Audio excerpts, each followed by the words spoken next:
Okay, good morning students. ಇವತ್ತು ನಾವು ದ್ವಿತೀಯ PUC ಇತಿಹಾಸ ವಿಷಯದ ಪ್ರಮುಖ ಒಂದು ಟಾಪಿಕ್ ಆಗಿರ್ತಕ್ಕಂತಹ ಒಂದು ಇತಿಹಾಸ ಅಧ್ಯಯನಕ್ಕೆ ಬೇಕಾಗಿರ್ತಕ್ಕಂತಹ ಮೂಲಾಧಾರಗಳ ಪರಿಚಯವನ್ನು ನಾವು ಇವತ್ತು ಮಾಡ್ಕೊಳ್ತಾ ಇದ್ದೀವಿ. ಇಲ್ಲಿ ಬರೆದಿದ್ದೀನಿ ಟಾಪಿಕ್ ನಾನು, ಇತಿಹಾಸದ ಮೂಲಾಧಾರಗಳು. ನೋಡಿ, ಇತಿಹಾಸ ಅನ್ನೋದು ಮೂಲಾಧಾರಗಳ ಆಧಾರದ ಮೇಲೆಯೇ ರಚಿತವಾಗಿರ್ತಕ್ಕಂಥದ್ದು. ನಾವು ಇತಿಹಾಸವನ್ನ ಪುನರ್ ನಿರ್ಮಿಸೋಕ್ಕಾಗ್ಲಿ, ಪುನರ್ ಸೃಷ್ಟಿಸಕ್ಕಾಗ್ಲಿ, ಪುನರ್ ರಚನೆ ಮಾಡೋಕ್ಕಾಗ್ಲಿ ಸಾಧ್ಯವಿಲ್ಲ. ಹಾಗಾಗಿನೇ ಇತಿಹಾಸವನ್ನ ಮೂಲಾಧಾರಗಳಿಲ್ಲದೆ ಇತಿಹಾಸವಿಲ್ಲ ಅಂತ ಹೇಳಿ ನಾವಿಲ್ಲಿ ಕರಿತಾ ಇದ್ದೀವಿ. ಅಂದ್ರೆ ಯಾವುದೇ ಒಂದು ಘಟನೆ ನಡೆದಿತ್ತು, ಯಾವುದೇ ಒಬ್ಬ ಮಹಾನ್ ವ್ಯಕ್ತಿ ಹಿಂದೆ ಇಂತಹ ಕೆಲಸಗಳನ್ನ ಮಾಡಿದ್ದ ಅಂತ ಹೇಳಿ ನಮ್ಗೆ ತಿಳಿಸ್ಲಿಕ್ಕೆ ಇರ್ತಕ್ಕಂತಹ ಪ್ರಮುಖವಾದಂತಹ ಆಧಾರಗಳೇ ಮೂಲಾಧಾರಗಳು. ಈಗ ಉದಾಹರಣೆಗೆ ನಾನೀಗ ನಮ್ಮ ಕಾಲೇಜ್ ಬಿಲ್ಡಿಂಗ್ ಅನ್ನ ತೋರಿಸ್ಬಿಟ್ಟು ಇಲ್ಲಿ ಮಯೂರ ವರ್ಮನೋ ಅಥವಾ ಅಶೋಕ ಮಹಾರಾಜನು ಓದಿದ್ದ ಅಂತ ಹೇಳಿದ್ರೆ ನೀವು ನಂಬ್ತೀರಾ? ಯಾಕೆ ಅಂತ ಹೇಳಿದ್ರೆ ನಮಗೆ ಇತಿಹಾಸ ಏನ್ ಹೇಳ್ತಪ್ಪ ಅಂದ್ರೆ ಏನು, ಎಲ್ಲಿ, ಏಕೆ, ಹೇಗೆ, ಯಾವಾಗ ಅಂತ ಹೇಳಿ ಪ್ರಶ್ನೆಗಳನ್ನ ಕೇಳುತ್ತೆ. ಇತಿಹಾಸ ಒಂದು ಪ್ರಾಚೀನ ಕಲೆ ಆಗಿರ್ಬೋದು, ಆದ್ರೆ ಅದು ಒಂದು ಇತ್ತೀಚೆಗೆ ವಿಜ್ಞಾನವಾಗಲು ಹೊರಟಿರುವಂತಹ ಒಂದು ಆಕಾಂಕ್ಷಿ ಅಂತ ಹೇಳಿ ನಾವು ಓದಿದೀವಿ. ಯಾರ ಪ್ರಕಾರ? JB ಬ್ಯೂರಿ ಅವರ ಪ್ರಕಾರ ಇತಿಹಾಸ ಕಲೆನೂ ಹೌದು, ಜೊತೆಗೆ ಇತಿಹಾಸ ನಿಖರವಾದ ಮಾಹಿತಿಗಳನ್ನ ಇದ್ರೆ ಮಾತ್ರ ಇತಿಹಾಸ ನಡೆದಿತ್ತು, ಇಂತಹ ಘಟನೆ ನಡೆದಿತ್ತು ಅಂತ ಹೇಳಿ ಒಪ್ಕೊಳ್ತಾ ಇದೆ. ಹಾಗಾಗಿ ಇತಿಹಾಸ ಅನ್ನೋದು ಮೂಲಾಧಾರಗಳಿಲ್ಲದೆ ಇತಿಹಾಸವಿಲ್ಲ.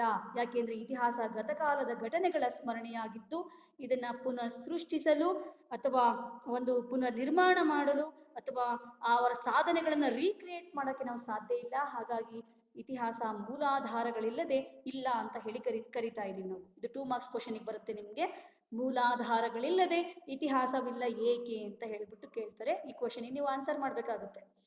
ನೋಡಿ, ನಮ್ಮ ಭಾರತೀಯ ಒಂದು ವ್ಯಕ್ತಿಗಳಿಗೆ ಐತಿಹಾಸಿಕ ಪ್ರಜ್ಞೆಯ ಒಂದು ಕೊರತೆ ಇತ್ತು ಅಂತ ಹೇಳಿ ಹಲವಾರು ಬ್ರಿಟಿಷ್ ಇತಿಹಾಸಕಾರರು ತಿಳಿಸ್ತಾ ಇದ್ದಾರೆ. ಇದಕ್ಕೆ ಕಾರಣ ಏನಪ್ಪಾ ಅಂದ್ರೆ, ಭಾರತದಲ್ಲಿ ಮೊದಲಿಗೆನೇ ಇತಿಹಾಸವನ್ನ ಬರೀಲಿಕ್ಕೆ ಪ್ರಾರಂಭ ಮಾಡಲಿಲ್ಲ. ಇತಿಹಾಸ ಅಂದ್ರೆ ಏನು?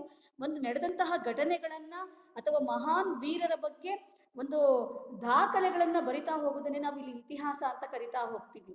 ನಮ್ಮ ಪ್ರಾಚೀನ ಕಾಲದ ಭಾಷೆಗಳು ಹೇಗಿದ್ವಪ್ಪ ಅಂದ್ರೆ ಸಂಸ್ಕೃತ ಭಾಷೆ, ಪಾಲಿ ಭಾಷೆ, ಪ್ರಾಕೃತ ಭಾಷೆಗಳು ಇದ್ವು. ಇವ್ಯಾವು ಒಂದು ಜನಸಾಮಾನ್ಯರಿಗೆ ಅರ್ಥವಾಗದಂತಹ ಭಾಷೆಗಳಿದ್ವು. ಪ್ರಾದೇಶಿಕ ಭಾಷೆಗಳಲ್ಲಿ ಅವರು ತಿಳಿಸ್ಕೊಡ್ತಾ ಇರಲಿಲ್ಲ. ಹಾಗಾಗಿ ಕಷ್ಟ ಆಗ್ತಾ ಇತ್ತು ಇತಿಹಾಸವನ್ನ ಓದ್ಲಿಕ್ಕೆ ಅಥವಾ ಅಧ್ಯಯನವನ್ನ ಮಾಡ್ಲಿಕ್ಕೆ.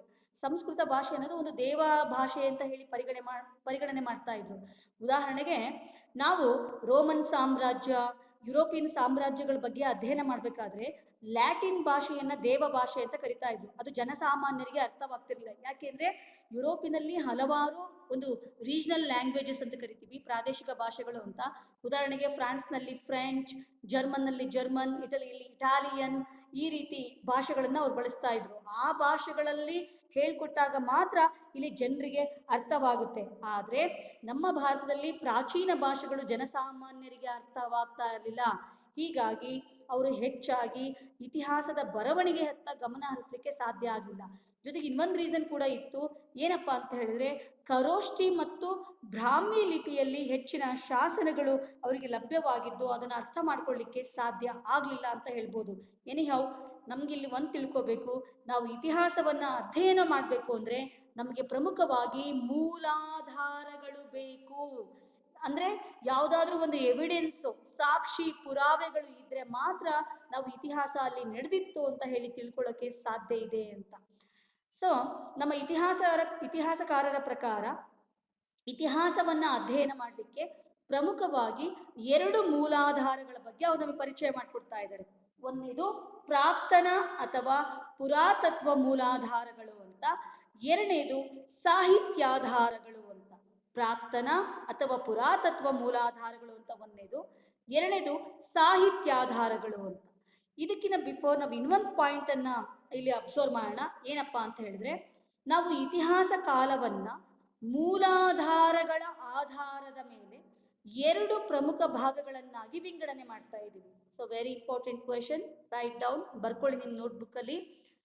ಮೂಲಾಧಾರಗಳ ಆಧಾರದ ಮೇಲೆ ಇತಿಹಾಸವನ್ನ 2 ಭಾಗಗಳನ್ನಾಗಿ ವಿಂಗಡಣೆ ಮಾಡ್ತಾ ಇದ್ದೇವೆ. ಅದರಲ್ಲಿ ಒಂದನೇದು ನೋಡಿ ಈ ತರ ಹಾಕೊಳ್ಳಿ, ನೀವು ಲೈನ್ಸ್ ಹಾಕೊಳ್ಳಿ. ನಿಮಗೆ ಮೊನ್ನೆ ಹೇಳಿದ್ದೆ ನಾನು ನಿಮಗೆ. ಒಂದು ಇತಿಹಾಸ ಪೂರ್ವಕಾಲ ಅಂತ, ಪ್ರೀ ಹಿಸ್ಟಾರಿಕ್ ಪೀರಿಯಡ್ ಅಂತ, ಇತಿಹಾಸ ಪೂರ್ವಕಾಲ ಅಂತ, ಇನ್ನೊಂದು ಇತಿಹಾಸ ಕಾಲ ಅಂತ.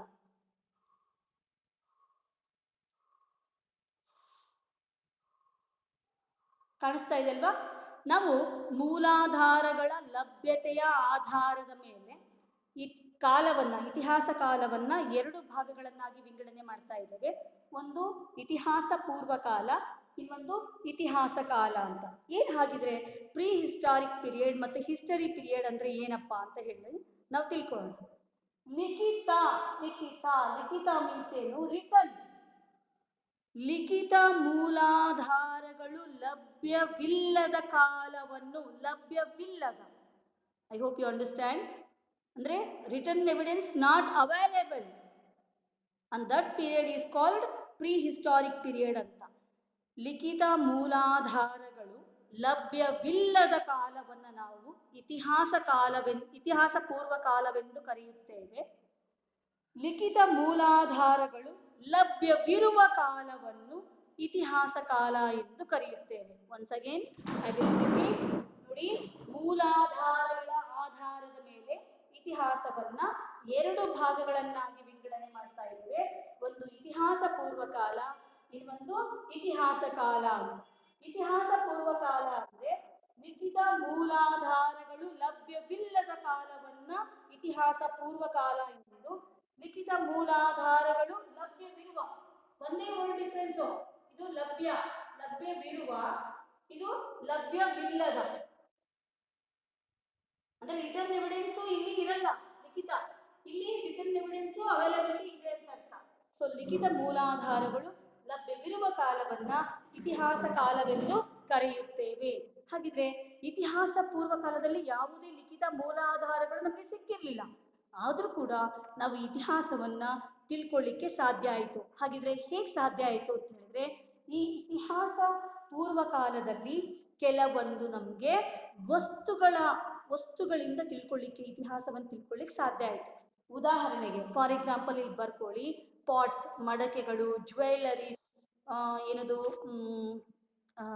ಆಭರಣಗಳು, ನಾಣ್ಯಗಳು, ಶಾಸನಗಳು, ಸ್ಮಾರಕಗಳು, ಪಳಿಯುಳಿಕೆಗಳು, ದೇವಸ್ಥಾನಗಳು, ಅರಮನೆಗಳು.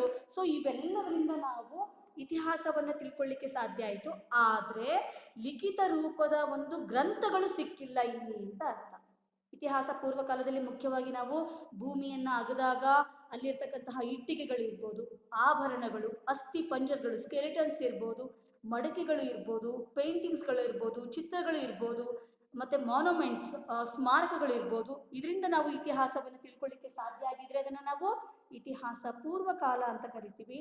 ನಮ್ಗೆ ನಿಜವಾದ ಒಂದು ಈಗ ಅಶೋಕ ಅಂತ ರಾಜ ಇದ್ದ, ಕಳಿಂಗ ಯುದ್ಧ ಮಾಡ್ದ ಅಂತ ಹೇಳಿ ತಿಳಿಸ್ತಕ್ಕಂತಹ ಒಂದು ಗ್ರಂಥಗಳಿರ್ಬೋದು, ಓಲೆ ಗರಿಗಳು ಇರ್ಬೋದು, ರಾಜರ ಬಗ್ಗೆ ಅಂದಿನ ಇತಿಹಾಸಕಾರರು ಬರೆದಂತಹ ಒಂದು ಕೃತಿಗಳು ಇರ್ಬೋದು. ಸೊ ಇವುಗಳ ಆಧಾರದ ಮೇಲೆ ನಾವು ಇತಿಹಾಸವನ್ನು ತಿಳ್ಕೊಳ್ಳಿಕ್ಕೆ ಸಾಧ್ಯವಾಗಿದ್ರೆ ಅದನ್ನು ನಾವು ಇತಿಹಾಸ ಕಾಲ ಅಂತ ಹೇಳಿ ಕರಿತೀವಿ. ಸೊ ಲಿಖಿತ ಮೂಲಾಧಾರಗಳು ಲಭ್ಯವಿರುವ ಕಾಲವನ್ನ ಇತಿಹಾಸ ಕಾಲ. ಉದಾಹರಣೆಗೆ ಗ್ರಂಥಗಳು ಅಂತ ಹೇಳಿ ನೀವು ಬರ್ಕೋಬಹುದು. ಸಾಹಿತ್ಯಾಧಾರಗಳು ಸೆಕೆಂಡ್ ಪಾಯಿಂಟ್ ಬರುತ್ತೆ ನೋಡಿ. ಇತಿಹಾಸ ಮೂಲಾಧಾರಗಳನ್ನ ನಾವು ಎರಡು ಭಾಗವನ್ನಾಗಿ ವಿಂಗಡಣೆ ಮಾಡ್ತಾ ಇದ್ದೀವಿ. ಒಂದು ಪ್ರಾಕ್ತನ ಅಥವಾ ಪುರಾತತ್ವ ಮೂಲಾಧಾರಗಳು, ಎರಡನೇದು ಸಾಹಿತ್ಯಾಧಾರಗಳು ಅಂತ.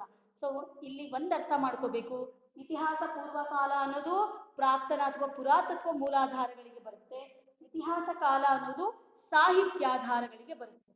ಅರ್ಥ ಆಯ್ತಾ ಪಾಯಿಂಟ್ ಇದು ಎಲ್ರಿಗೂ? ಈ ಕ್ವೆಶ್ಚನ್ ನ 2 ಮಾರ್ಕ್ಸ್ ಕೇಳ್ತಾರೆ, ನೀವೆಲ್ಲ ಈ ಕ್ವೆಶ್ಚನ್ಗೆ ರೆಡಿ ಆಗಿ. ಗೊತ್ತಾಯ್ತಾ? ಮೂಲಾಧಾರಗಳ ಲಭ್ಯತೆಯ ಆಧಾರದ ಮೇಲೆ ಇತಿಹಾಸ ಕಾಲವನ್ನ ಎರಡು ಭಾಗವಾಗಿ, ಒಂದು ಇತಿಹಾಸ ಪೂರ್ವ ಕಾಲ, ಒಂದು ಇತಿಹಾಸ ಕಾಲ ಅಂತ. ಗೊತ್ತಾಯ್ತಾ? ಈಗ ನೆಕ್ಸ್ಟ್ ಒನ್, ಇವತ್ತಿನ ಟಾಪಿಕ್ ನಾವು ತೆಗೆದುಕೊಳ್ಳೋಣ. ಇವತ್ತಿನ ಟಾಪಿಕ್ ನೋಡ್ಕೊಳ್ಳಿ, ಇತಿಹಾಸದ ಮೂಲಾಧಾರಗಳು. ಇತಿಹಾಸದ ಮೂಲಾಧಾರಗಳನ್ನ ನಾವು ಎರಡು ವರ್ಗವಾಗಿ ವಿಂಗಡಣೆ ಮಾಡ್ತಾ ಇದ್ದೇವೆ. ಒಂದೇದು ಪ್ರಾಕ್ತನ ಅಥವಾ ಪುರಾತತ್ವ ಪುರಾತತ್ವ ಮೂಲಾಧಾರಗಳು ಅಂತ, ಎರಡನೇದು ಸಾಹಿತ್ಯಾಧಾರಗಳು ಅಂತ. ಈಗಾಗಲೇ ಹೇಳಿದೆ, ಪ್ರಾಕ್ತನ ಅಥವಾ ಪುರಾತತ್ವ ಮೂಲಾಧಾರಗಳು ಅಂತ ಹೇಳಿದ್ರೆ ಶಾಸನ, ಸ್ಮಾರಕ, ನಾಣ್ಯಗಳು, ಆಮೇಲೆ ಪೇಂಟಿಂಗ್ಸ್, ವರ್ಣಚಿತ್ರಗಳು, ಉತ್ಖನನಗಳು ಇವೆಲ್ಲ ಬರ್ತವೆ ಅಂತ. ಸಾಹಿತ್ಯಾಧಾರಗಳು ಅಂತ ಹೇಳಿದ್ರೆ ಈಗ ನಮ್ಮ ದೇಶದ ಕವಿಗಳು, ಲೇಖಕರು ಅಥವಾ ಬೇರೆ ದೇಶದಿಂದ ಬಂದಂತಹ ಪ್ರವಾಸಿಗರು ಬರೆದಂತಹ ವರದಿಗಳು, ಗ್ರಂಥಗಳು, ಇವು ಒಂದು ಸಾಹಿತ್ಯಾಧಾರಗಳು ಆಗುತ್ತೆ ಅಂತ. ಸೊ ಈಗ ಅದರಲ್ಲಿ ಫಸ್ಟ್ ಒನ್ ಪ್ರಾಕ್ತನ ಅಥವಾ ಪುರಾತತ್ವ ಮೂಲಾಧಾರಗಳ ಬಗ್ಗೆ ನಾವಿವತ್ತು 5 ಮಾರ್ಕ್ಸ್ ಕ್ವೆಶ್ಚನ್ ಅನ್ನ ಅಧ್ಯಯನವನ್ನ ಮಾಡೋಣ.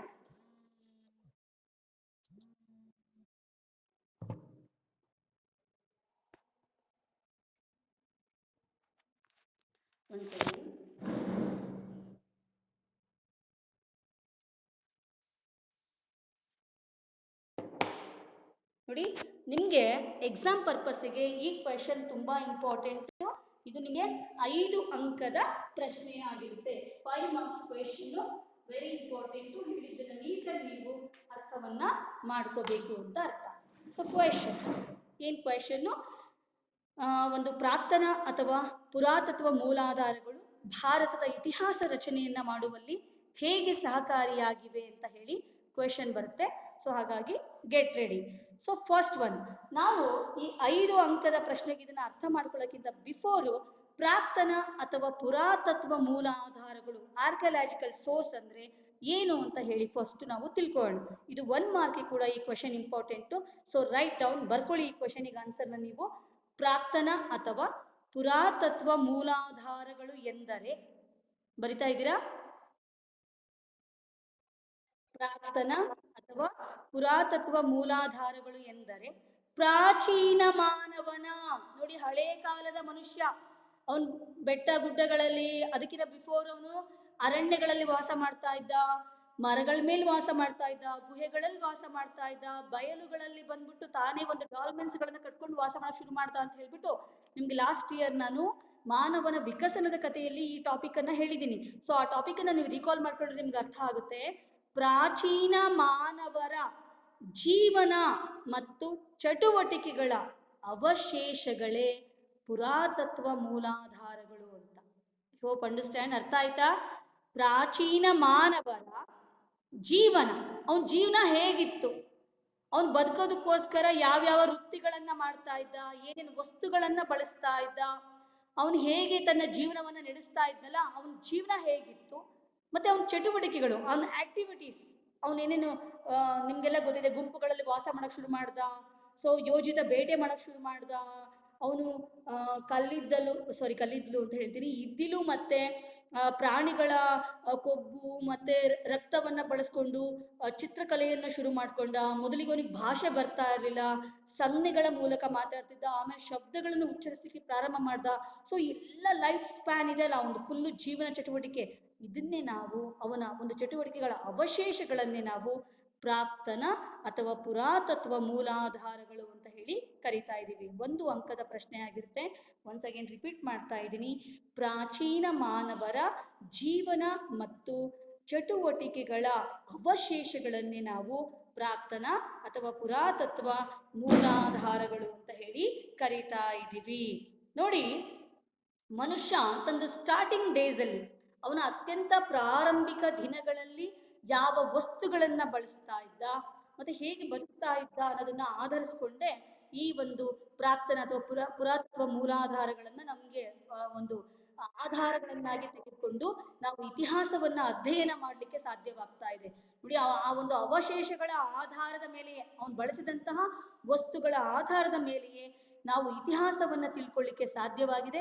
ಹಾಗಾಗಿ ನಾವು ಇತಿಹಾಸದ ಅಧ್ಯಯನಕ್ಕೆ ಇವನ ಅತ್ಯಂತ ಪ್ರಮುಖವಾದ ಏಕಮಾತ್ರ ಮೂಲಾಧಾರಗಳು ಅಂತ ಹೇಳಿ ಕನ್ಸಿಡರ್ ಮಾಡ್ತಾ ಇದ್ದೀವಿ. ಮತ್ತು ಹೆಚ್ಚು ನಂಬಲಿಕ್ಕೆ ಅರ್ಹವಾಗಿರ್ತಕ್ಕಂತಹ ಮತ್ತು ತುಂಬಾ ಪ್ರಮಾಣೀಕೃತವಾಗಿರ್ತಕ್ಕಂತಹ ಆಧಾರಗಳಿದಾವೋ. ಹಾಗಿದ್ರೆ ಏನೇನು ಆಧಾರಗಳು ಸಿಕ್ಕಿದವು ಉದಾಹರಣೆಗೆ ಬರ್ಕೊಳ್ಳಿ, 1 by 1 ಬರ್ಕೊಳ್ಳಿ, ಎಲ್ಲ ಮ್ಯೂಟ್ ಮಾಡಿ ಪ್ಲೀಸ್. ಸೊ ಫಸ್ಟ್ ಒನ್, ನಾಣ್ಯಗಳು. ಆ ಪ್ರಾಚೀನ ಮಾನವ ಬಳಸಿದಂತಹ ಒಂದು ಪ್ರಮುಖವಾದಂತಹ ಒಂದು ಅವಶೇಷಗಳಲ್ಲಿ ನಮಗೆ ಪ್ರಮುಖವಾಗಿ ಸಿಗ್ತಕ್ಕಂಥದ್ದು ನಾಣ್ಯಗಳು, ಆಭರಣಗಳು, ಸೀಲ್ಸ್, ಮುದ್ರೆಗಳು. ಮುದ್ರೆ ಅಂತ ಹೇಳಿದ್ರೆ ಈ ಕಾಲೇಜ್ ಸೀಲ್ ನೋಡಿರ್ತಿರಲ್ಲ, ಪದವಿ ಪೂರ್ವ ಕಾಲೇಜು ತೂಪ್ಗೆರೆ ಅಂತ ಹೇಳ್ಬಿಟ್ಟು ಇರುತ್ತಲ್ಲ, ಆ ರೀತಿಯಲ್ಲಿ ಅವ್ರೇನ್ ಮಾಡ್ತಾ ಇದ್ರು, ವ್ಯಾಪಾರ ವ್ಯವಹಾರ ಎಲ್ಲ ಮಾಡ್ಬೇಕಾದ್ರೆ ಕೆಲವೊಂದು ಮುದ್ರೆಗಳನ್ನ ಅದ್ರ ಮೇಲೆ ಮಾರ್ಕ್ ಇರ್ತಕ್ಕಂಥದ್ದನ್ನ ಅಚ್ಚ ಹಾಕ್ತಾ ಇದ್ರು. ಸೊ ಇದನ್ನ ಮುದ್ರೆಗಳು ಅಂತ ಹೇಳಿ ಕರಿತಾ ಇದೀವಿ. ಸಲಕರಣೆಗಳು, ಸಮ್ ಟೂಲ್ಸ್, ಸಲಕರಣೆಗಳನ್ನ ಸಿಕ್ಕಿದವು ನಮ್ಗೆ. ವೆರಿ ಇಂಪಾರ್ಟೆಂಟ್, ಶಾಸನಗಳು. ಶಾಸನಗಳು ದೊರಕಿದವು ನಮ್ಗೆ.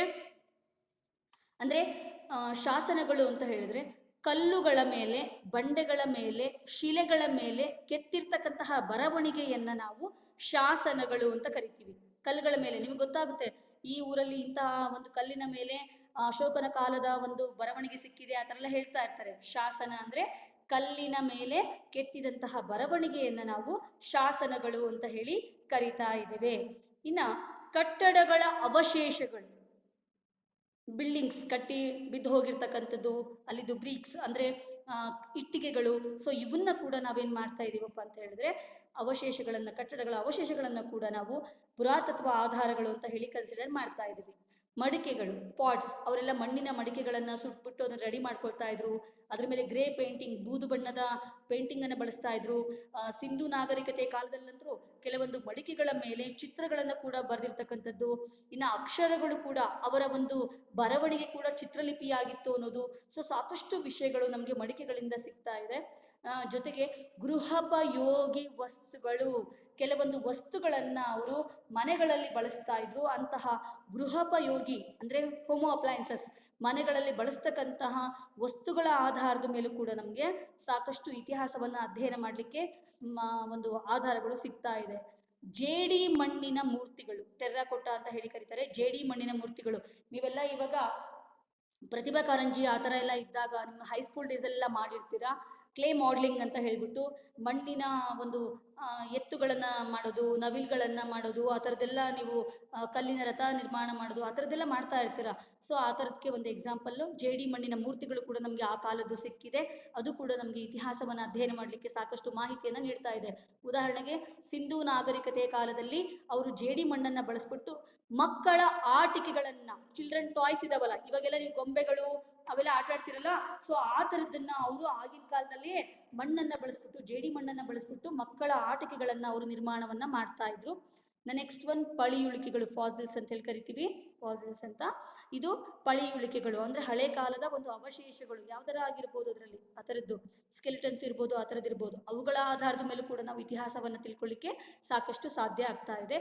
ಆಯುಧಗಳು, ಅವ್ರು ಬಳಸಿರ್ತಕ್ಕಂತಹ ಕತ್ತಿ, ಗುರಾಣಿ, ಖಡ್ಗ, ಚಾಕು, ಸೊ ಇವುಗಳ ಮೇಲೆ ಕೆಲವೊಂದು ಹಳೆ ಕಾಲದಲ್ಲಿ ಕಲ್ಲನ್ನೇ ಆಯುಧಗಳನ್ನಾಗಿ ಬಳಸ್ತಾ ಇದ್ರು. ನಿಮ್ಗೆ ಲಾಸ್ಟ್ ಇಯರ್ ನಾನು ಪಾಠ ಮಾಡ್ಬೇಕಾದ್ರೆ ಹೇಳಿದ್ದೆ, ಮಾನವನ ವಿಕಸನದಲ್ಲಿ ಕಲ್ಲನ್ನ ಹೇಗೆ ತಗೊಂಡು ಹಾಗೆ ಬಳಸ್ತಾ ಇದ್ರು. ಕೆಲವೊಬ್ರು ಅದನ್ನ ಶಾರ್ಪ್ ಮಾಡ್ಕೊಂಡು ಬಳಸಕ್ ಶುರು ಮಾಡಿದ್ರು. ಹಾಗಾಗಿ ನಾವು ಹಳೆ ಕಾಲವನ್ನ ನಾವು ಶಿಲಾಯುಗ ಅಂತ ಹೇಳಿ ಕರಿತಾ ಇದೀವಿ. ಹಳೆಯ ಶಿಲಾಯುಗ, ಮಧ್ಯ ಶಿಲಾಯುಗ, ಹೊಸ ಶಿಲಾಯುಗ. ಸೊ ಅವ್ರು ಕಲ್ಲನ್ನ ಆಯುಧಗಳನ್ನಾಗಿ ಬಳಸಿದ್ರು ಅಂತ ಅರ್ಥ. ಮತ್ತೆ ಚಿತ್ರಗಳು, ನಿಮ್ಗಾಗ್ಲೇ ಹೇಳಿದೆ, ಇದ್ದಿಲು, ಪ್ರಾಣಿಗಳ ಕೊಬ್ಬು ಮತ್ತೆ ರಕ್ತವನ್ನ ಬಳಸ್ಕೊಂಡು ಅವರು ಚಿತ್ರಗಳನ್ನ ಬಿಡಿಸ್ತಾ ಇದ್ರು ಅಂತ. ಸೊ ಇವೆಲ್ಲವೂ ಕೂಡ ಒಂದು ಪ್ರಾಚೀನ ಮಾನವರ ಜೀವನದ ಚಟುವಟಿಕೆಗಳ ಅವಶೇಷಗಳು ಅಥವಾ ಪುರಾತತ್ವ ಮೂಲಾಧಾರಗಳು ಅಂತ ಹೇಳಿ ಕರೆಸ್ಕೊಳ್ತಾ ಇದೆ. ಇವುಗಳ ಸಹಾಯದಿಂದ ನಾವು ಭಾರತದ ಇತಿಹಾಸವನ್ನ ಅಧ್ಯಯನ ಮಾಡ್ಲಿಕ್ಕೆ ಸಾಕಷ್ಟು ಒಂದು ನಮ್ಗೆ ಮಾಹಿತಿ ಲಭ್ಯವಾಗಿದೆ. ಸೊ ನೀವು ಇಷ್ಟೆಲ್ಲ ಬರೆಯೋದು ಇಲ್ಲ 1 ಮಾರ್ಕ್ ಕ್ವೆಶನ್ಗೆ. ಜಸ್ಟ್ ಇಲ್ಲಿ ಕ್ವೆಶನ್ ಏನ್ ಕೇಳ್ತಾರಪ್ಪ ಅಂತ ಹೇಳಿದ್ರೆ, ಪುರಾತತ್ವ ಮೂಲಾಧಾರಗಳು ಎಂದರೇನು ಅಂತ ಕೇಳ್ತಾರೆ. ನೀವು 1 ಲೈನಲ್ಲಿ ಆನ್ಸರ್ ಬರೀಬೇಕು. ಪ್ರಾಚೀನ ಮಾನವರ ಜೀವನ ಮತ್ತು ಚಟುವಟಿಕೆಗಳ ಅವಶೇಷಗಳೇ ಪುರಾತತ್ವ ಮೂಲಾಧಾರಗಳು ಅಂತ. ಉದಾಹರಣೆಗೆ 4-5 ಎಕ್ಸಾಂಪಲ್ಸ್ ನೀವು ಬರೀಬಹುದು.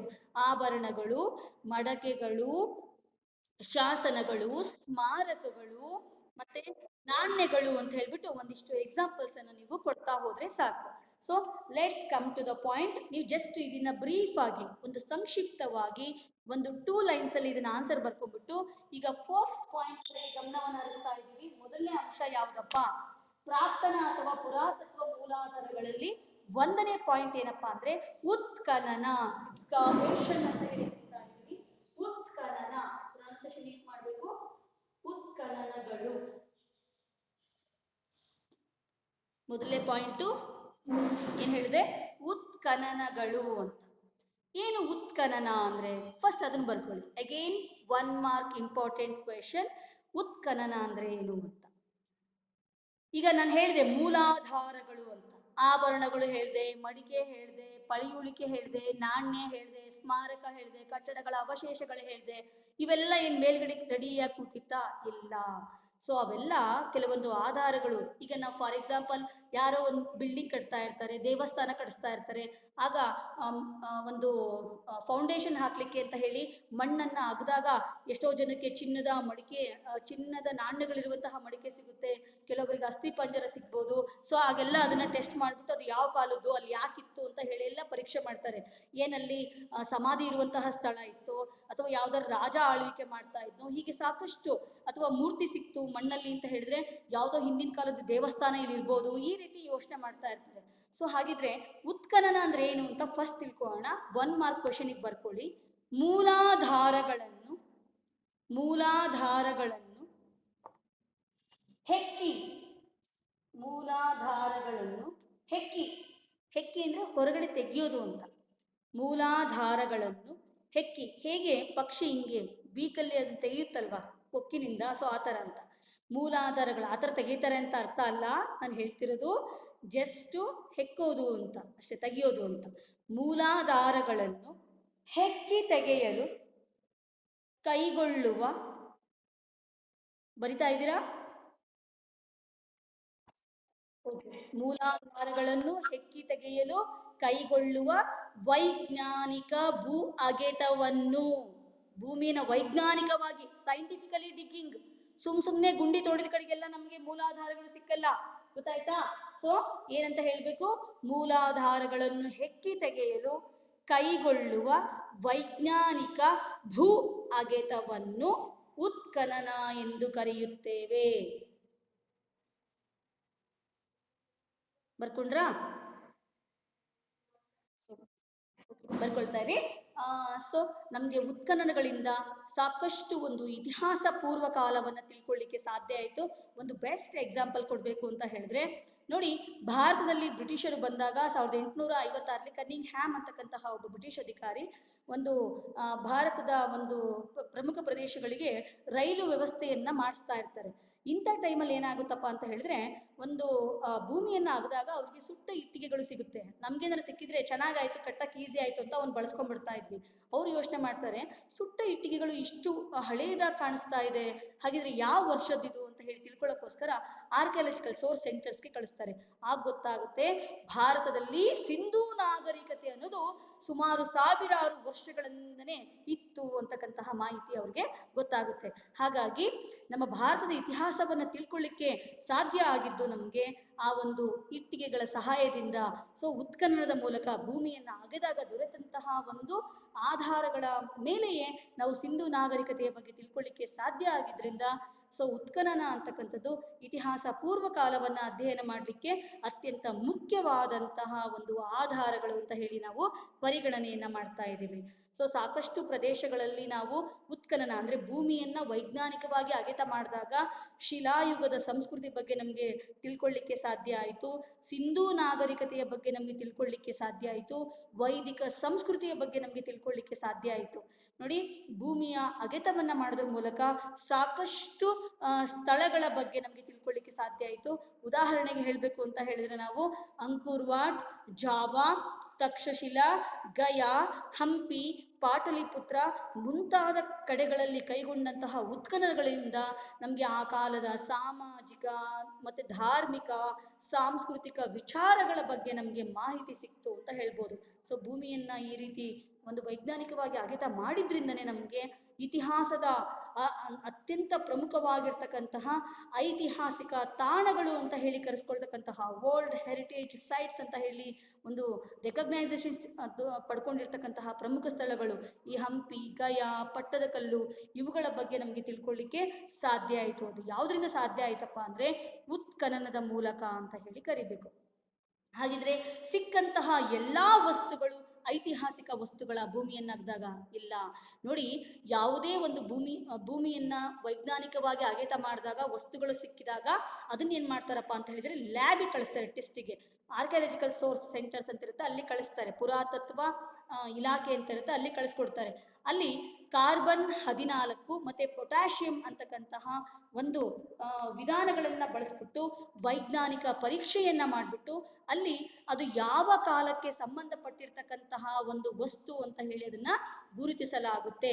ಹೀಗೆ ಉತ್ಖನನದ ಮೂಲಕ ನಮ್ಗೆ ಭಾರತದ ಇತಿಹಾಸ ಪೂರ್ವ ಕಾಲವನ್ನ ತಿಳ್ಕೊಳ್ಳಿಕ್ಕೆ ಸಾಧ್ಯ ಆಯ್ತು. ಜಸ್ಟ್ ನೀವೇನ್ ಬರೀಬೇಕು ಅಂದ್ರೆ ಇದು ಉತ್ಖನನ ಅಂದ್ರೆ ಏನು ಅಂತ ಬರೀಬೇಕು. ಫಸ್ಟ್ ಮೂಲಾಧಾರಗಳನ್ನು ಹೆಕ್ಕಿ ತೆಗೆಯಲು ಕೈಗೊಳ್ಳುವ ವೈಜ್ಞಾನಿಕ ಭೂ ಅಗೆತವನ್ನು ಉತ್ಖನನ ಎಂದು ಕರೆಯುತ್ತಾರೆ.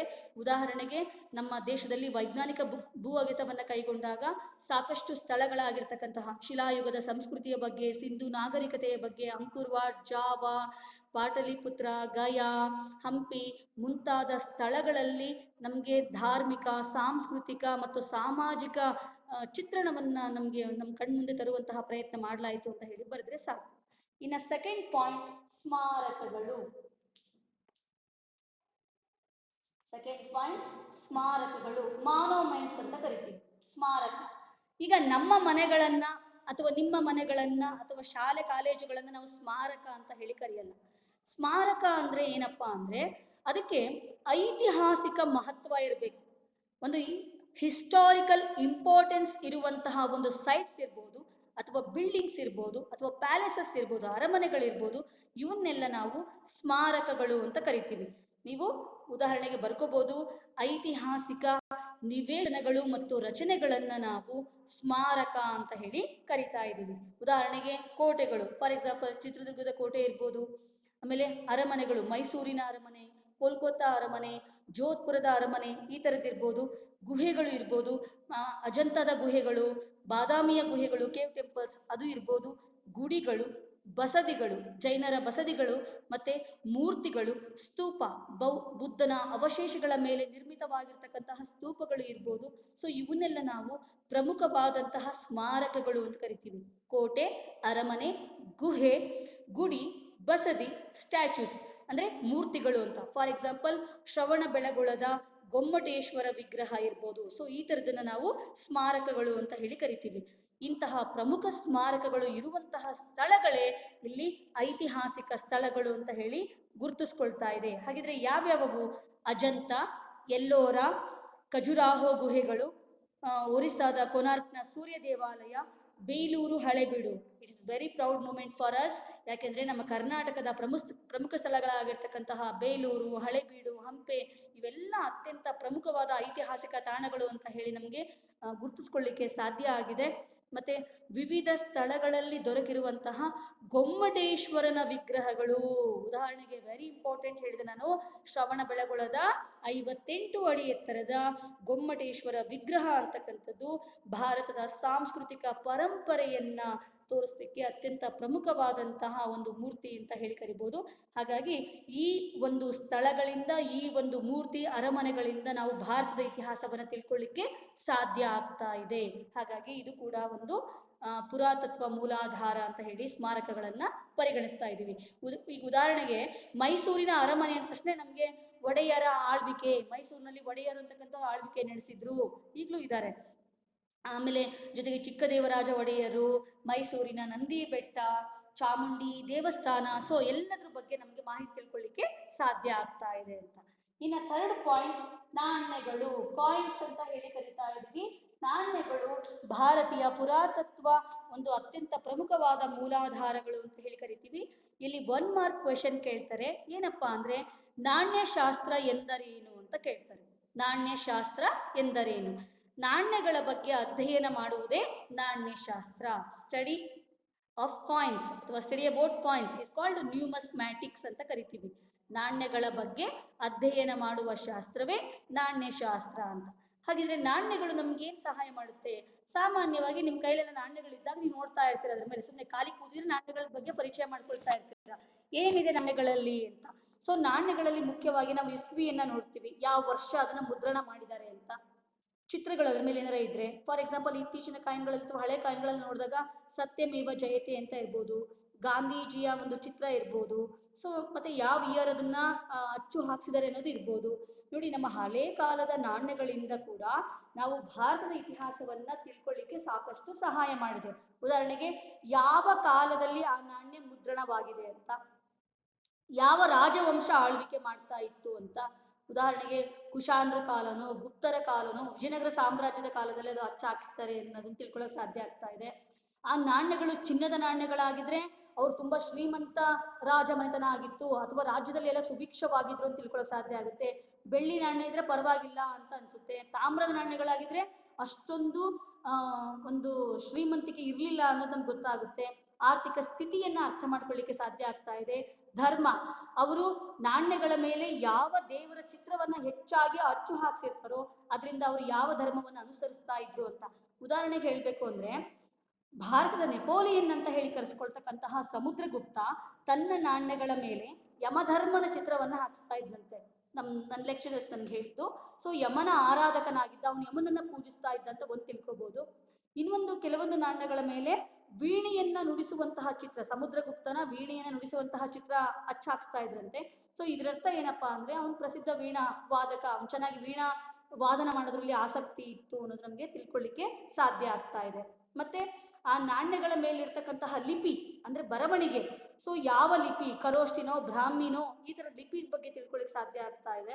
ಮತ್ತೆ ಭಾಷೆ, ಯಾವ ಭಾಷೆಯಲ್ಲಿ ಬರವಣಿಗೆ ಮಾಡಲಾಗಿದೆ, ಏನ್ ಸಂಸ್ಕೃತನೋ, ಏನು ಪ್ರಾಕೃತನೋ ಅಥವಾ ಪಾಲಿ ಭಾಷೆಯಲ್ಲಿ ಅನ್ನೋದನ್ನು ಕೂಡ ತಿಳ್ಕೊಳ್ಳಿಕ್ಕೆ ನಮ್ಗೆ ನಾಣ್ಯಗಳು ಸಹಾಯ ಮಾಡ್ತಾ ಇದೆ. ಅಂದ್ರೆ ಯಾವ ಕಾಲದಲ್ಲಿ ಅದನ್ನ ಹಚ್ಚಾಕ್ಸಿದರೆ, ಯಾವ ರಾಜವಂಶ ಆಳ್ವಿಕೆ ಮಾಡ್ತಾ ಇತ್ತು, ಅವರ ಆರ್ಥಿಕ ಪರಿಸ್ಥಿತಿ ಹೇಗಿತ್ತು, ಮತ್ತೆ ಯಾವ ರಾಜ ಆಳ್ವಿಕೆ ಮಾಡ್ತಾ ಇದ್ದ, ಆ ಕಾಲದ ಒಂದು ಧರ್ಮ, ಯಾವ ದೇವರನ್ನ ಪೂಜೆ ಮಾಡ್ತಾ ಇದ್ರು, ಯಾವ ಭಾಷೆಯನ್ನ ಮಾತಾಡ್ತಾ ಇದ್ರು, ಯಾವ ಲಿಪಿಯನ್ನ ಬರಿತಾ ಇದ್ರು ಅನ್ನೋದ್ರ ಬಗ್ಗೆ ನಮ್ಗೆ ತಿಳ್ಕೊಳ್ಳಿಕ್ಕೆ ಸಾಧ್ಯ ಆಗ್ತಾ ಇದೆ. ಜೊತೆಗೆ ಮತ್ತೆ ನಾಣ್ಯಗಳಿಂದ ನಾವು ಮತ್ತೆ ತಿಳ್ಕೊಬೋದಪ್ಪ ಅಂದ್ರೆ, ಆ ಕಾಲದ ಲೋಹ ವಿದ್ಯೆ ಹೇಗಿತ್ತು ಅಂದ್ರೆ, ಕೆಲವೊಂದು ನಾಣ್ಯಗಳು ಬೇಗ ತುಕ್ಕು ಹಿಡಿದೋಗಿರ್ಬೋದು.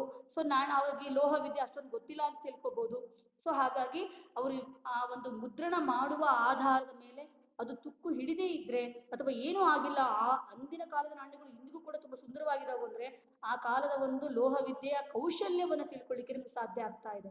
ಮತ್ತೆ ಕೆಲವೊಂದು ನಾಣ್ಯಗಳ ಮೇಲೆ ಬಿರುದುಗಳು ಇರ್ತಾ ಇತ್ತು. ಸೊ ಬಿರುದುಗಳಿಂದನೇ ನಾವು ಅದು ಯಾವ ರಾಜನಿಗೆ ಸಂಬಂಧಪಟ್ಟಿದ್ದು ಅಂತ ತಿಳ್ಕೊಬೋದಾಗಿತ್ತು. ಫಾರ್ ಎಕ್ಸಾಂಪಲ್, ಯಾರ ಬಗ್ಗೆ ತಿಳ್ಕೊಳ್ಳೋಣ ನಾವು, ಪರಮ ಭಾಗವತ ಅಂತ ಹೇಳಿ ನಾಣ್ಯಗಳ ಮೇಲೆ ಇತ್ತು ಅಂತ ಹೇಳಿದ್ರೆ ಅದು ಗುಪ್ತರ ಕಾಲಕ್ಕೆ ಸಂಬಂಧಪಟ್ಟಿದ್ದು ಅಂತ. ಯಾಕೆಂದ್ರೆ ಅವರು ವಿಷ್ಣುವಿನ ಆರಾಧಕರಾಗಿದ್ರು, ಪರಮ ಭಾಗವತ ಅಂತ ಹೇಳಿ ಬಿರುದುಗಳನ್ನ ಅವ್ರು ಹಾಕ್ಸ್ಕೊಳ್ತಾ ಇದ್ರು ಅಂತ. ಇನ್ನ ನಾಣ್ಯಗಳು ಬೇರೆ ಬೇರೆ ದೇಶಗಳೊಂದಿಗೆ ಮಾಡ್ತಕ್ಕಂತಹ ವ್ಯಾಪಾರ ಸಂಬಂಧಗಳ ಬಗ್ಗೆ ಕೂಡ ನಮ್ಗೆ ತಿಳ್ಕೊಳ್ಳಿಕ್ಕೆ ಸಾಧ್ಯ ಆಗ್ತಾ ಇತ್ತು. ಯಾಕೆಂದ್ರೆ ಎರಡು ದೇಶಗಳ ನಡುವೆ ವ್ಯಾಪಾರ ಆಗ್ತಿತ್ತು ಅಂದ್ರೆ, ಸೊ ನಾಣ್ಯಗಳ ಮೇಲೆ ಅವರು ಗುರುತನ್ನ ಹಾಕಿಸ್ತಾ ಇದ್ರು. ಸೊ ನಮ್ಗೆ ನಮ್ಮ ಕರ್ನಾಟಕದಲ್ಲಿ ಅಥವಾ ನಮ್ಮ ದೇಶದಲ್ಲಿ ನಾವು ನೋಡ್ಬೇಕು ಅಂತ ಹೇಳಿದ್ರೆ, ಯಾವ ರಾಜ ಮನೆತನಗಳು ನಾಣ್ಯವನ್ನ ಮುದ್ರಿಸ್ತಾ ಇದ್ವು ಅಂತ ಹೇಳಿದ್ರೆ, ಗುಪ್ತರು, ಶಾತವಾಹನರು, ಯಾದವರು, ವಿಜಯನಗರ ಸಾಮ್ರಾಜ್ಯ ಮುಂತಾದ ರಾಜವಂಶಗಳ ಕಾಲದಲ್ಲಿ ಅಚ್ಚು ಹಾಕಿಸಿದಂತಹ ನಾಣ್ಯಗಳು ನಮಗೆ ದೊರಕಿವೆ ಅಂತ ಹೇಳ್ಬೋದು. ಸಾಮಾನ್ಯವಾಗಿ ಚಿನ್ನ, ಬೆಳ್ಳಿ ಮತ್ತು ತಾಮ್ರದ ನಾಣ್ಯಗಳನ್ನ ಅವರು ಅಚ್ಚು ಹಾಕಿಸ್ತಾ ಇದ್ರು ಅಂತ. ಸೊ ಇದಿಷ್ಟು ನಾಣ್ಯಗಳು ನಮ್ಮ ದೇಶದ ಇತಿಹಾಸವನ್ನ ತಿಳ್ಕೊಳ್ಳಿಕ್ಕೆ ಸಾಕಷ್ಟು ಸಹಾಯ ಮಾಡ್ತಾ ಇದ್ದಾವೆ ಅಂತ. ಇನ್ನ ಫೋರ್ತ್ ಒನ್, ವರ್ಣಚಿತ್ರಗಳು. ಫೋರ್ತ್ ಒನ್, ವರ್ಣಚಿತ್ರ, ಪೇಂಟಿಂಗ್ಸ್. ಈಗ ನಾವೆಲ್ಲ ಮಾತಿಂದನೇ ಹೇಳ್ಬೇಕು ಅಂತ ಇಲ್ಲ, ಕೆಲವೊಂದು ಚಿತ್ರಗಳನ್ನ ನೋಡಿದ್ರೆ ಸಾಕು, ಆ ಚಿತ್ರನೇ ನಮ್ಗೆ ಎಲ್ಲವನ್ನ ತಿಳಿಸ್ತಾ ಇರುತ್ತೆ. ಉದಾಹರಣೆಗೆ ಸುಮ್ಮನೆ ಎಕ್ಸಾಂಪಲ್ ನಾನು ತಗೊಳ್ತಾ ಇದ್ದೀನಿ. ಒಂದು ಚಿತೆ ಉರಿತಾ ಇರುತ್ತೆ. ಒಂದು ಚಿತೆ, ಸತ್ತಂತಹ ಹೆಣಕ್ಕೆ ಒಂದು ಬೆಂಕಿ ಅಗ್ನಿಸ್ಪರ್ಶ ಮಾಡೋದನ್ನ ನಾವು ಚಿತೆ ಅಂತ ಕರಿತೀವಿ. ಒಂದು ಹೆಣಕ್ಕೆ ಅಗ್ನಿಸ್ಪರ್ಶ ಮಾಡಿದರೆ ಚಿತೆ ಉರಿತಾ ಇರುತ್ತೆ. ಒಂದು ಹೆಣ್ಮಗಳನ್ನ ಎಳ್ಕೊಂಡು ಹೋಗ್ತಾ ಇರ್ತಾರೆ, ಅವಳನ್ನ ಚಿತೆಯಲ್ಲಿ ಬಿಸಾಕಕ್ಕೆ ಅಂತ. ಸೊ ಇಂತಹ ಚಿತ್ರ ನಿಮ್ಗೆ ಏನ್ ಅರ್ಥ ಮಾಡಿಸುತ್ತೆ ಇಂತಹ ಚಿತ್ರ? ಯಾವ ಪದ್ಧತಿ? ಒಂದು ಹೆಣ್ಣನ್ನ ಎಳ್ಕೊಂಡು ಯಾವುದು once again repeat please.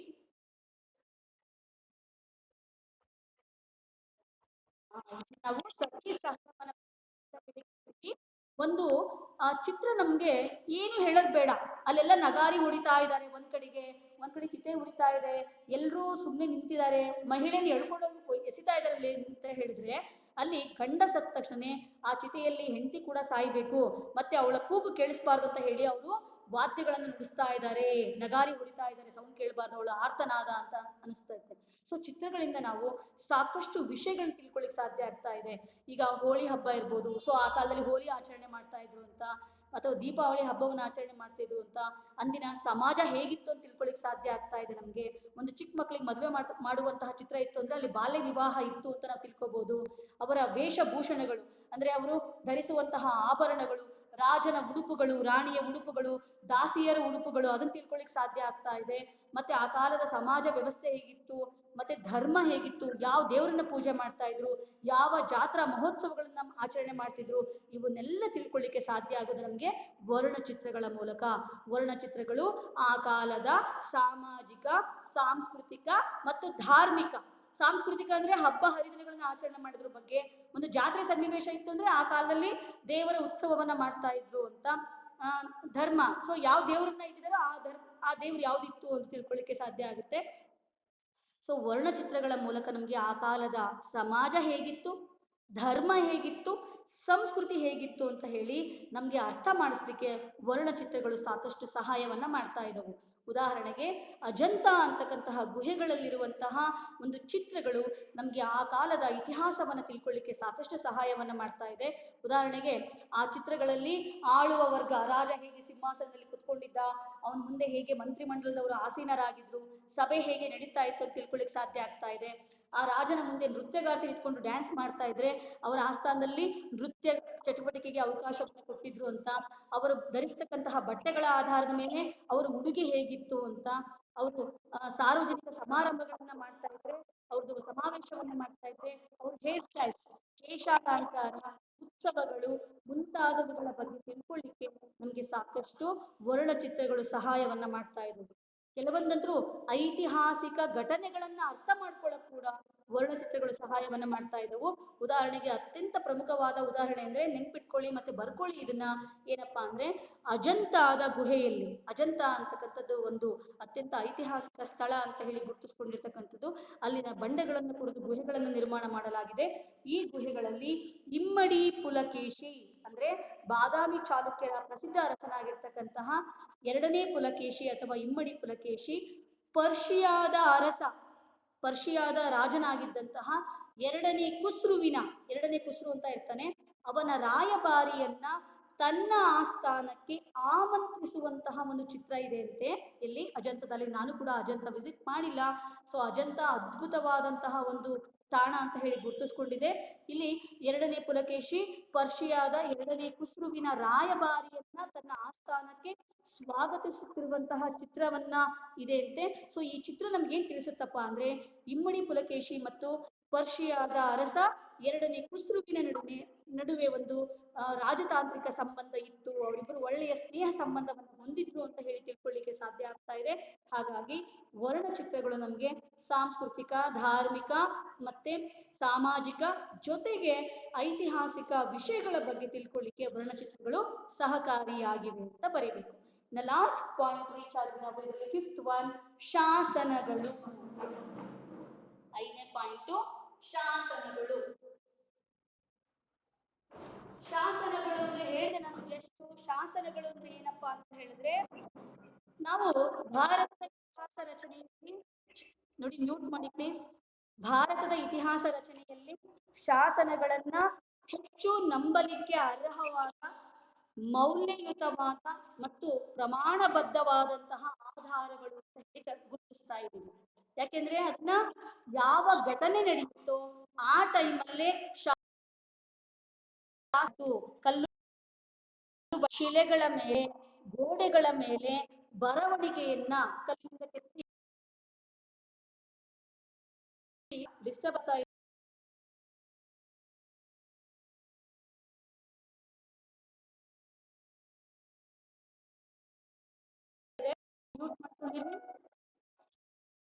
Okay, ಶಾಸನಗಳನ್ನ ನಾವು ಹೆಚ್ಚು ಮೌಲ್ಯಯುತವಾದ, ಪ್ರಮಾಣಬದ್ಧವಾಗಿರ್ತಕ್ಕಂತಹ ಮತ್ತು ನಿಖರವಾದ, ನಂಬಲರ್ಹವಾದಂತಹ ಆಧಾರಗಳು ಅಂತ ಹೇಳಿ ಕರಿತಾ ಇದ್ದೀವಿ. ಯಾಕೆ ಅಂದ್ರೆ ಘಟನೆಗಳು ನಡೆದಂತಹ ಸಮಯದಲ್ಲಿಯೇ ಅಥವಾ ಅದರ ಸಮಕಾಲೀನವಾಗಿ ಶಾಸನಗಳನ್ನ ಕೆತ್ತನೆಯನ್ನ ಮಾಡಿರ್ತಾರೆ ಅನ್ನೋ ಕಾರಣಕ್ಕೋಸ್ಕರ. ಸಾಮಾನ್ಯವಾಗಿ ಶಾಸನಗಳು ಅಂತ ಹೇಳಿದ್ರೆ ಕಲ್ಲಿನ ಮೇಲೆ, ಶಿಲೆಗಳ ಮೇಲೆ, ಗೋಡೆಗಳ ಮೇಲೆ, ಬಂಡೆಗಳ ಮೇಲೆ ಕೆತ್ತಿರ್ತಕ್ಕಂತಹ ಅಥವಾ ಮಣ್ಣಿನ ಮುದ್ರಿಕೆಗಳ ಮೇಲೂ ಕೂಡ ಕೆತ್ತಿರ್ತಕ್ಕಂತಹ ಒಂದು ಅಕ್ಷರಗಳೇ ನಾವು ಇಲ್ಲಿ ಶಾಸನಗಳು ಅಂತ ಹೇಳಿ ಕರಿತಾ ಇದ್ದೀವಿ. ಕಲ್ಲುಗಳು ಅಂತ ಅರ್ಥ.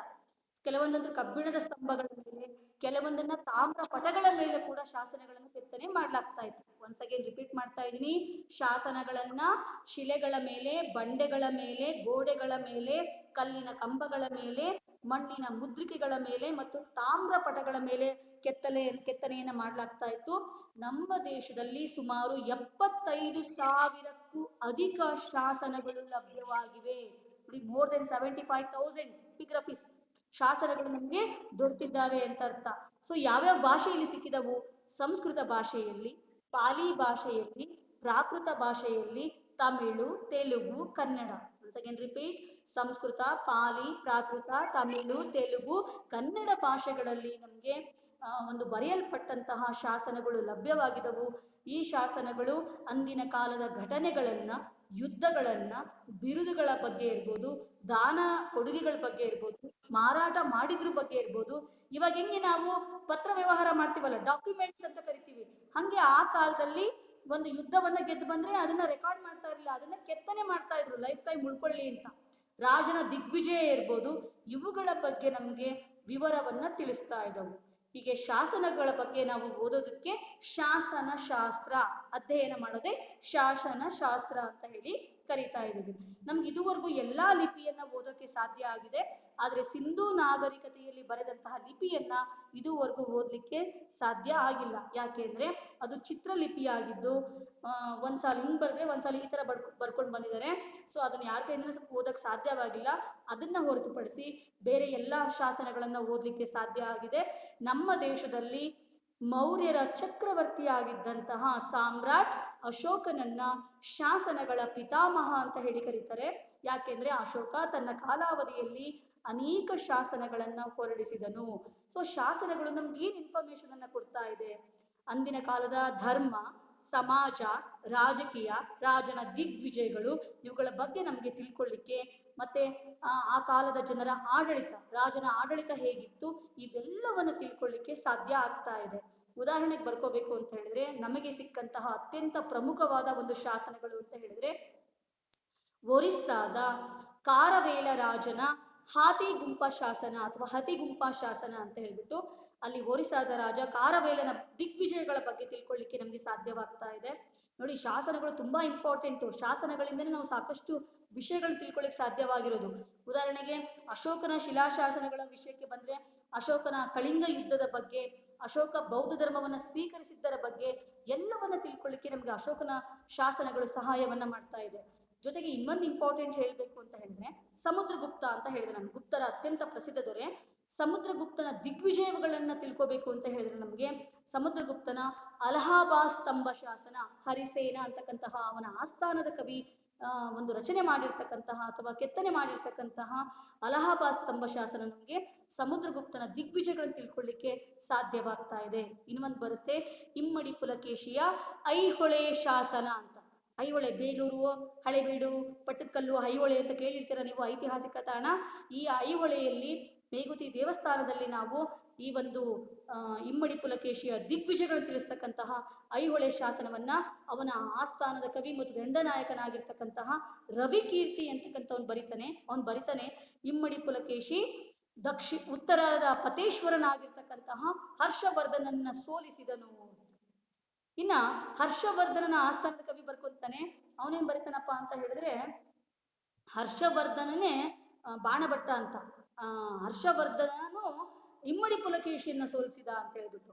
ಸೊ ಆದ್ರೆ ಹುಯನ್ ಸಾಂಗ್ ನೆಕ್ಸ್ಟ್ ಒಂದು ಕೃತಿಯಲ್ಲಿ ಬರೀತಾನೆ, ಸಿಯುಕಿ ಅನ್ನೋ ಗ್ರಂಥದಲ್ಲಿ, ಇಮ್ಮಡಿ ಪುಲಕೇಶಿನೇ ಹರ್ಷವರ್ಧನನ್ನ ಸೋಲಿಸಿದ ಅಂತ.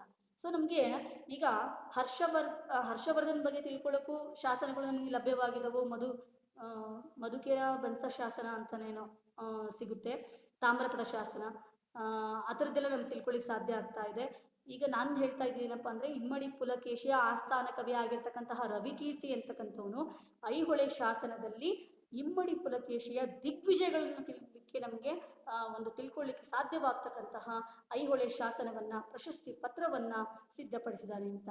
ಸೊ ಹೀಗಾಗಿ ಶಾಸನಗಳು, ಘಟನೆಗಳು ನಡೆದ ತಕ್ಷಣ ಅದನ್ನ ಕೆತ್ತನೆ ಮಾಡೋದ್ರಿಂದ ಹೆಚ್ಚು ನಿಖರವಾದ, ನಂಬಲು ಅರ್ಹವಾದಂತಹ ಮಾಹಿತಿಗಳು ಅಂತ ಹೇಳಿ ಕರೀತಾ ಇದ್ದೀವಿ. ಸೊ ಇಲ್ಲಿಗೆ ಇವತ್ತಿಂದು 5 ಮಾರ್ಕ್ಸ್ ಟಾಪಿಕ್ ಕಂಪ್ಲೀಟ್ ಆಯ್ತು.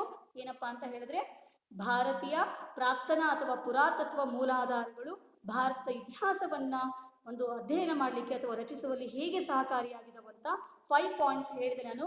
ಉತ್ಖನನಗಳು, ಸ್ಮಾರಕಗಳು, ನಾಣ್ಯಗಳು, ವರ್ಣಚಿತ್ರಗಳು ಮತ್ತು ಶಾಸನಗಳು ಅಂತ. ಸೊ ನಿಮ್ಗೆಲ್ಲ ಅರ್ಥ ಆಯ್ತಲ್ವಾ ಈ ಟಾಪಿಕ್? ಇಲ್ಲಿಗೆ 5 ಮಾರ್ಕ್ಸ್ ಕಂಪ್ಲೀಟ್ ಆಯ್ತು. ನೆಕ್ಸ್ಟ್ ಕ್ಲಾಸ್ ಅಲ್ಲಿ ನಾವು ಕಂಟಿನ್ಯೂ ಮಾಡೋಣ.